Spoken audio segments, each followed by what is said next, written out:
বৃহস্পতিবার রাত 12টার পর রাসূলের শেখানো একটি বাক্য দিয়ে দোয়া করুন, আপনার দোয়া 7 আসমান ভেদ করে আরশে আজিমে গিয়ে নক করবে।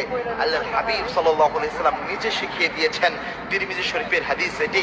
আনাস রাদিয়াল্লাহু তাআলা আনহু এই হাদিস বর্ণনা করেছেন।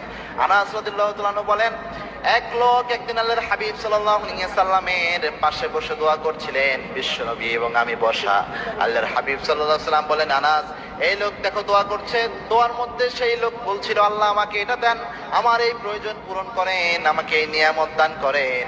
এইভাবে ওই লোক দোয়া করছিল। আল্লাহর হাবিব সাল্লাল্লাহু আলাইহি সাল্লাম বলেন, আনাস, এই লোক যে দোয়া করছে, আল্লাহ রাব্বুল আলামিন এই দোয়া কখনো খালি হাতে ফেরত দেবে না। কারণ এই ব্যক্তি দোয়া করার সময় এই একটি বাক্যের দোয়া এই ব্যক্তি করেছে। 3টি শব্দ দিয়ে একটি বাক্যের দোয়া করেছে। সে শব্দটা হচ্ছে ইয়া হাইয়ুন ইয়া কাইয়ুম ইয়া জাল জালালি ওয়াল ইকরাম। এই একটি বাক্য করে সেই ব্যক্তি দোয়া